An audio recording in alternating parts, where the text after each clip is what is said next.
ng mga syudad na ito ang nakikitaan ng unti-unti hanggang sa malalang paglubog bawat taon, kaya naman mas nararanasan na sa mga lugar na ito ang madalas at malalang pagbaha. Ang mga syudad na ito sa China ay mabilis din ang paglaki at pagunlad, subalit kasabay naman ito ay ang unti-unti din nilang paglubog. Ang mga utol, lumulubog mismo yung lupa sa mga syudad na ito sa China. Yun po yung katotohanan. Okay? So para i-check lamang itong balitang ito, pero nakapagtaka, no? Pero hindi na bago kasi alam naman natin na maraming bansa sa buong mundo ang lumulubog. Okay? Dahan-dahang lumulubog. Kasama yata ang Pilipinas kung hindi ako nagkakamali. Pero kung mabilis yung paglubog kagaya dito sa China, ito pala yung dahilan kung bakit sila bumabaha, no? Unti-unti. Ito na mga utol. Pumunta muna tayo. CNN World na to, ha? CNN World. Ayan mga utol, bagong-bago yan.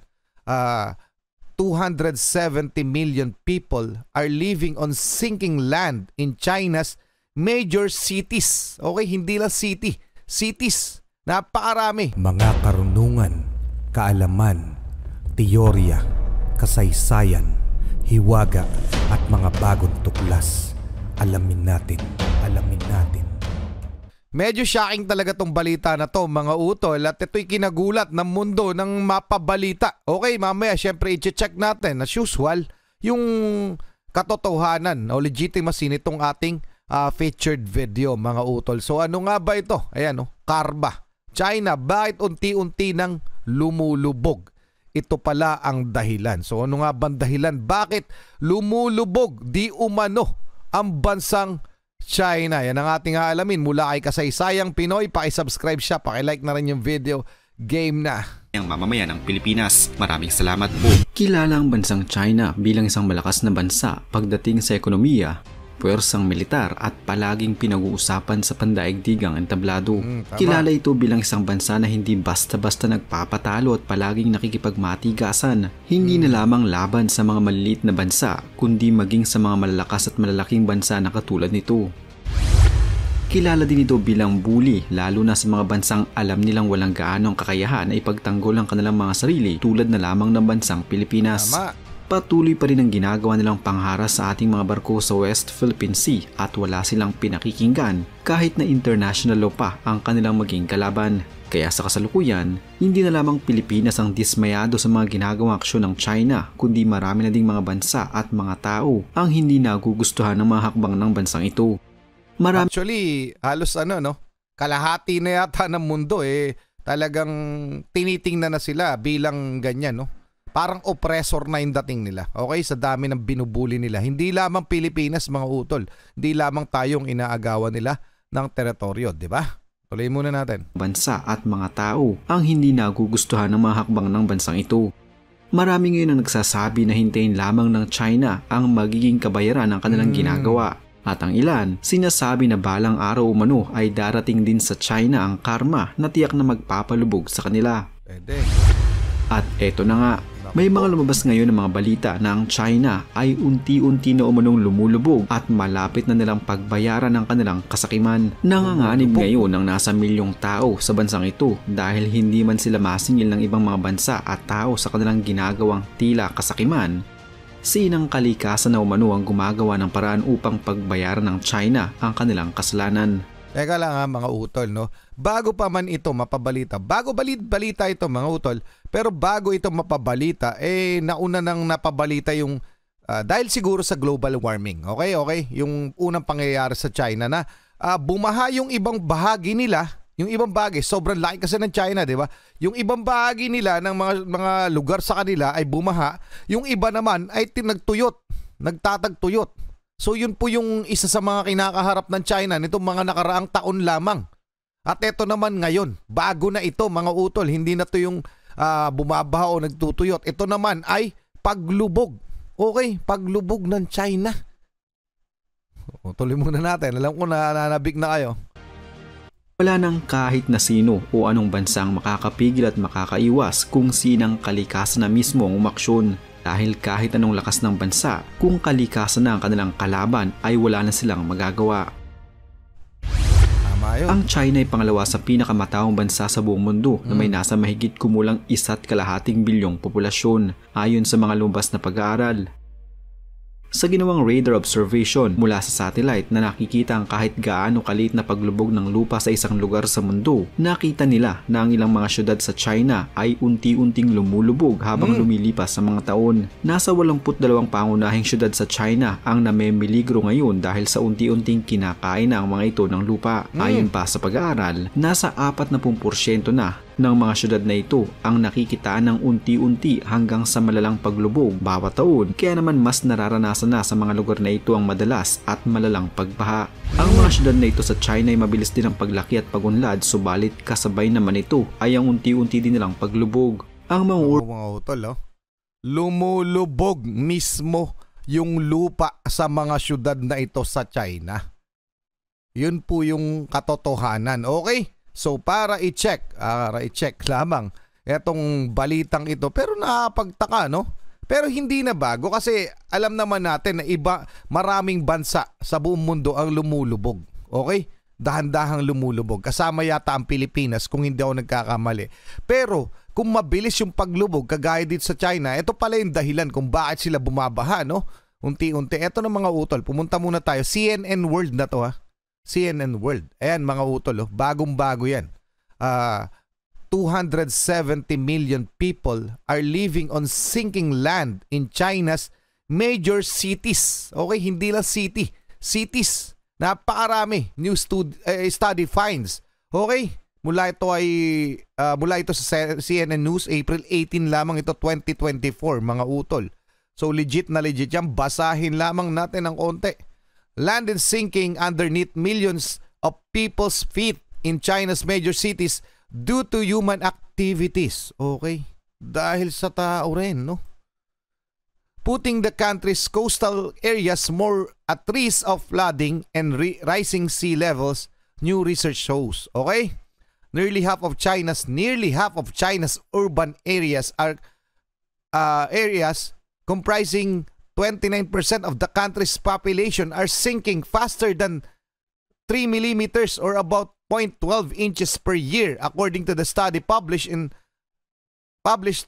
Thursday in the journal Science. That's 270 million living on sinking land. Oh, grabe, no? Meanwhile, 67 people are living on land that is subsiding faster than 10 millimeters, 0.4 inches per year. Okay? So lumulubog talaga siya, mga utol, no?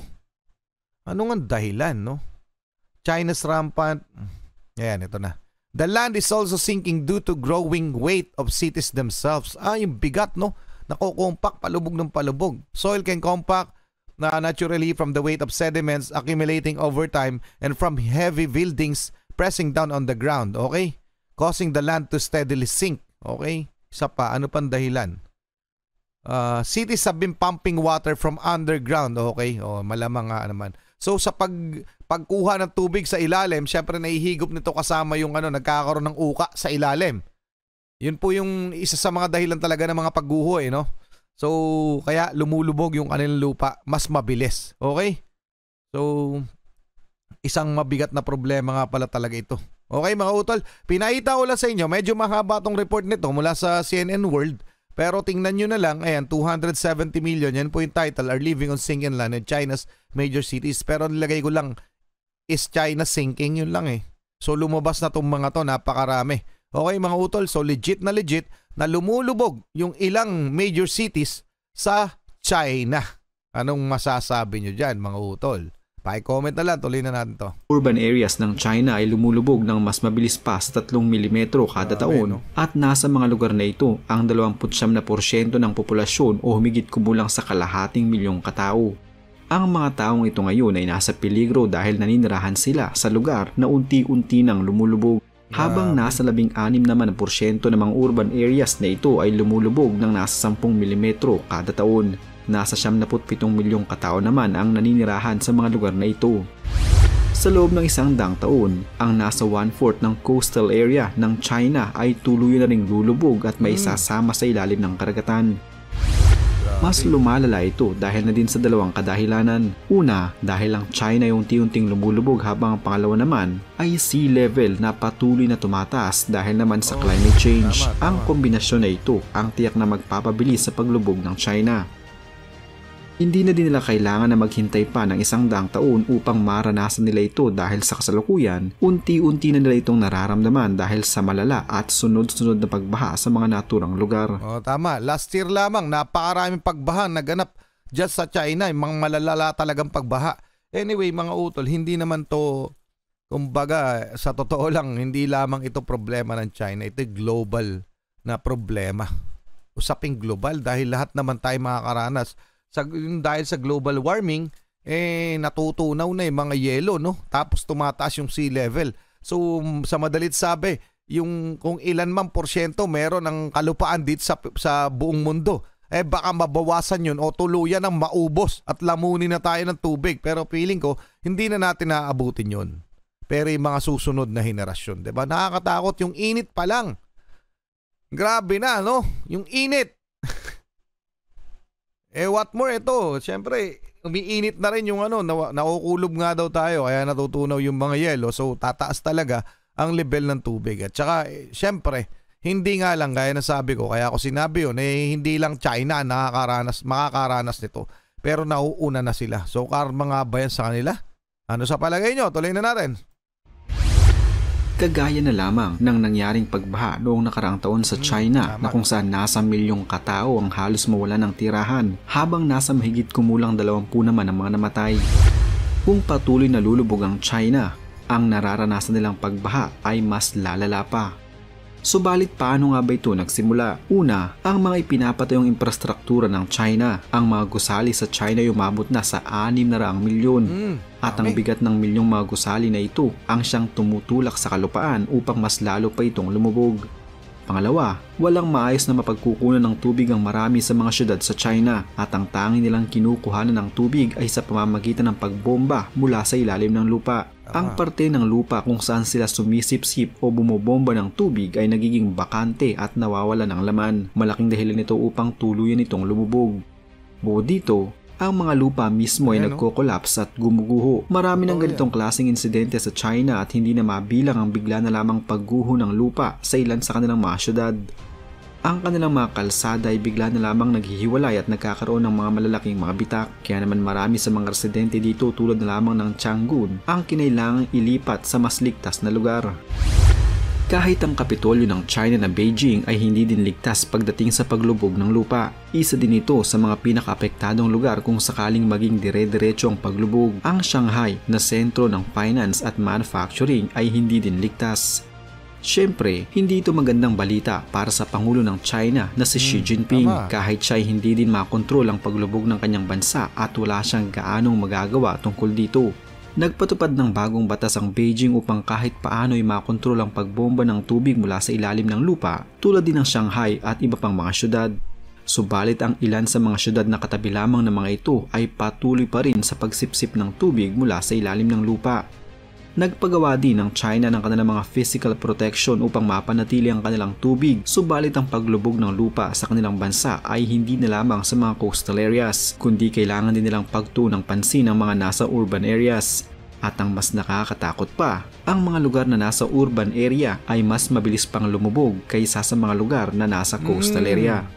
Kailangan nila ngayong umaksyon ng mabilis at maaaring kumuha ng ideya kung paano ito sosolusyonan mula sa ibang mga bansa tulad ng mga bansang Italy, UK, Indonesia, Thailand, the Netherlands, India at Bangladesh. Ilan din ang problema dyan, mga utol, halos lahat ng binanggit na bansa, medyo may problema sila. Anyway, kung ito naman ay usaping global, malamang masolusyonan. Pero talagang solusyon lamang dito, mga utol, yung pagtatanim ng puno, no? Sa global warming, okay? Pero yung sa kanila, problema nila yun, yung sa dahil yung lupa nila, yung ilalim ng lupa nila ay nauubos na, kaya sila lumulubog na mas mabilis sa karaniwan na dapat. Pero mabigat tong problema ang kinakaharap nila. Tuloy na muna natin. Kasi sa mga parte ng mga bansang ito ay lumulubog na din. Ilan sa mga bansang ito ay nag-i-inject ng tubig sa lupa habang ilan ay nagpapagawa ng mga seawalls. Ang iba naman ay naghahanap ng ibang mga lugar na maaaring maging bago nilang kapitolyo tulad na lamang ng Jakarta sa Indonesia na mabilis din ang paglubog. Ang mga bansang ito ay pinipigilan ng paglubog ng kanilang lugar habang ang iba naman ay tinatanggap na lamang nilang at naghahanap ng solusyon upang ito ay maresolba. Ayan mga Kung utol ano man ang pipiliin ng China. Ayan mga utol. Kita nyo naman, totoong-totoo, no? Pero hindi lamang yan, okay? Hindi lamang, mabilis lamang yung nangyayari sa China. So feeling nyo ba ay nakakarama sila? Pero ito'y usapin ng buong mundo. Kahit tayo, Pilipinas, nakakaranas niyan, okay? So hindi lang ganong kabilis kagaya sa kanila. So hanggang doon lang muna. Maraming salamat sa Kasaysayang Pinoy. Maraming salamat sa inyo. Muli ako sa Target Achilles in behalf of the Real Star Production. Ako'y nagpapasalamat sa walang sawa niyo pagsuporta. Kayo mag-iingat. Keep safe. God bless at saludo po ako sa inyo lahat. Maraming salamat.